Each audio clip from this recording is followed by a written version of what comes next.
morning to all of you. I first want to start by saying thank you and acknowledging Congressman Issa and the rest of his staff and the various mayors sitting here on the stand. But most of all, I want to thank all of you for being here to listen to the hurt, the anger, the anguish that we feel for our children. My name is Darin Hoover.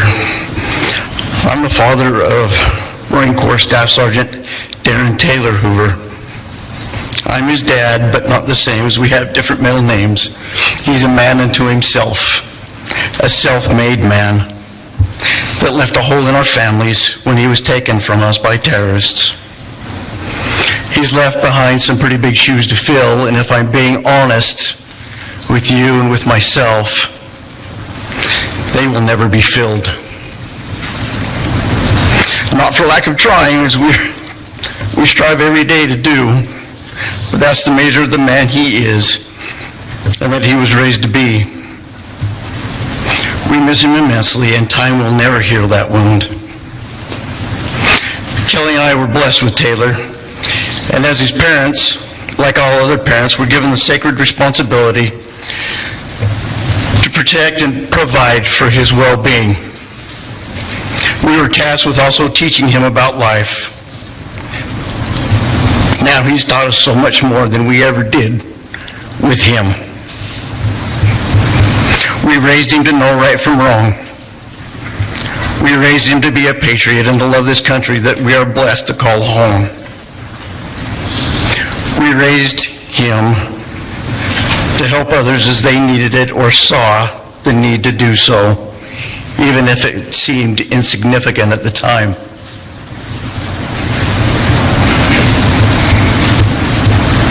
We never know the hearts that we're able to touch with just a kind word or a helping hand up. Taylor is the poster child for being a loving and caring human, and took that responsibility to a whole other level. This compassionate and caring man was always looking out for others, but especially his Marines. If someone came to him and asked him a question of him that he didn't know, he would research the answer so that he could give the correct information back, and also expected that from his Marines. This compassion and caring was put to paper by his lieutenant at the time of his death, Lieutenant Byrd, and is as follows. It's called the grown-ass man. What is my number one rule? Taylor would ask this question to his Marines at least once a week, and you could always count on it being asked on a Friday afternoon before the Marines were released for the weekend. And always without fail, Taylor would point to one of the Marines in the formation, and he would answer back, "Be a grown-ass man, Staff Sergeant." Taylor would reply, "Exactly." And with that, the Marines would go on and enjoy their weekend. It was part of our weekly rituals that we had, and this was always the last thing the guys were told before we left for the weekend or the week. Back on a Friday in February, we had a whole group of young Marines who had just joined our platoon a few days earlier. All of them were 18 or 19-year-olds and had just graduated high school approximately 8 months before that. When it came time for Taylor to ask his weekly question, he pointed to one of our brand new Marines and said, as he did every Friday, "What's my number one rule?" Lo and behold, this poor young kid did not know the answer, as this was his first Friday with the platoon. And as you can imagine, I don't know, Staff Sergeant. And this kid said this in a voice that was barely audible and full of fear as he looked down at the ground. At this point, everybody in the platoon is silent. and no one is really sure what is about to happen. Even the more senior Marines had a look of hesitation on their faces. You could see them trying to calculate what Taylor was going to do next. This was the first time this had ever happened, and I myself was pretty curious to see how this was going to turn out. Well, you know what? Today's your lucky day, said Taylor. We're going to give you the answer to this. Hey, Sergeant Tree, can you tell this young Marine what my number one rule is? Your number one rule is to be a grown-ass man, Staff Sergeant, said Sergeant Tree in a loud, booming voice, so that everyone, especially the new junior Marines, could be sure to hear. Exactly. Now I'll tell you what, I'll give you another chance, said Taylor to the now clearly flustered young Marine. What do you think I mean by that? And once again, in the most quiet voice that a human could possibly emit, this poor young kid goes, I don't know, Staff Sergeant. I figured that, said Taylor. So let me tell you. Being a grown-ass man means that you will always look out for the Marines that you see around you, because they will always look out for you. If you see someone needs help, go over and ask them what you can do to help them. If you need help with anything, you need to be mature enough to ask for help. Being a grown-ass man means that if you make a mistake, that you will own up to it and then work to correct it. It means that if you have to think twice about doing something, then you probably shouldn't do it. If you make a mistake, it's okay because no one is perfect. We will still stand by you and support you, but a grown-ass man learns from his mistakes. But understand this. You, as a grown-ass man, need to understand that there is no such thing as a mistake when it comes to morality. You are well aware of what things like lying or stealing that are wrong, and those, in fact, are not mistakes. Those are conscious decisions that you, as a grown-ass man, are not allowed to make. Does that make sense? It does, Staff Sergeant, said this young Marine, though not in a quivering whisper as he'd been speaking, but in a tone that was filled with confidence and respect. Taylor was the big brother and the father figure that so many young Marines never had. A lot of them had come to us from broken homes or had been raised by their grandmothers or other family members. It wasn't that they hadn't been taught what was right from wrong. It was that some of them had just never had a father figure that truly cared for them. Taylor was exactly that person. There was never a time when he was not acting in a way that should not be emulated. He would never hesitate to pull a Marine, regardless of rank, and pull them to the side and ask him how things were going if he had the slightest inclination that there was something bothering him. There are so many young men that Taylor took the time to mentor, to coach, to listen to, when he saw that they were going through something or just needed someone to confide in. And I can say with the fullest confidence that there are countless young men who have become not just better Marines, but better fathers, husbands, sons, and friends because of the influence that he had on them. The loss of Taylor is a void that simply cannot be filled.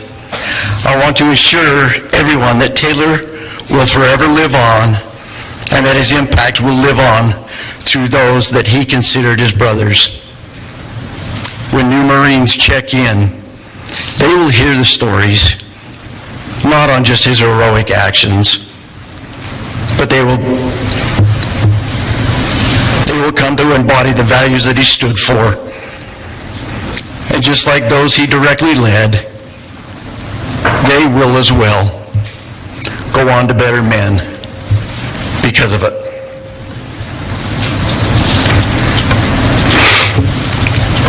Now, as I said in the beginning,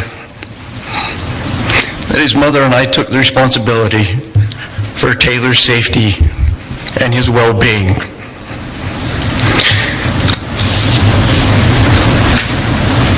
And in that day in September, we transferred that responsibility to the Marine Corps, the Department of Defense, and the others in the various administration since he joined the Marine Corps 11 years before his death. The most recent administration, Department of Defense and the Marine Corps, did not uphold their end of that contract. I know there are those that will say that Taylor and his brothers in arms signed on the dotted line and knew the consequences that could occur, as we have been at war for 20 years. And they would be correct. But this didn't need to happen in the manner that it did. And for those who had power over our military, know that they made a conscious decision that led to the chaotic and frantic withdrawal from Afghanistan. For the Secretary of Defense, General Austin, the head of the Joint Chiefs of Staff, General Milley, to say that they're satisfied with the withdrawal of our troops is nothing short of disgusting and ignorant. Retired Marine Corps General McKenzie can be included in this as well, as these were his Marines, and he should have known better. With all of these generals having approximately 90 years of experience combined, and to come up with the plan that they attempted to carry out is despicable. And to say to Congress that they thought it was a good withdrawal are sorely, sorely mistaken. Then to have individuals like John Kirby come in and say that he did not see from the chaos from his perch is both tone deaf and ignorant. We've all seen the pictures and the videos as he was speaking. Now to the Secretary of State. Our kids were not trained extensively on what to look for when looking for the green cards, the passports, and the other pieces of paper that were needed to get out of that country, and to assist our Americans that were there, our allies. The Afghans, which just wanted to get out and a new life out from under the Taliban rule. To have the ambassador to Afghanistan changed out midway through all of this should be a huge red flag. Why was that done? Because the prior ambassador was not on board with the decisions being made and the way it was being handled? If that's the case, then something needs to be done.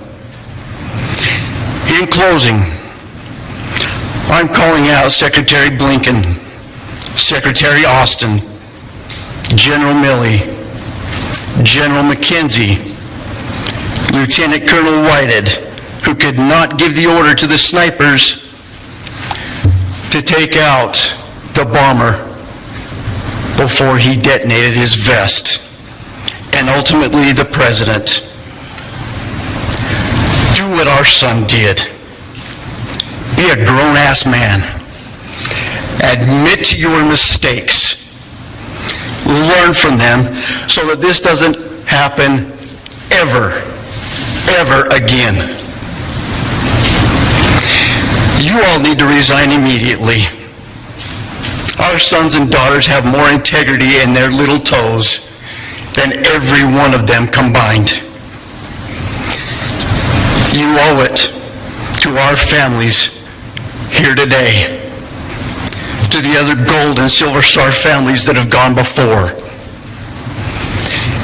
and most of all to the veterans who have given so much for this country so that we have the freedoms that we enjoy today.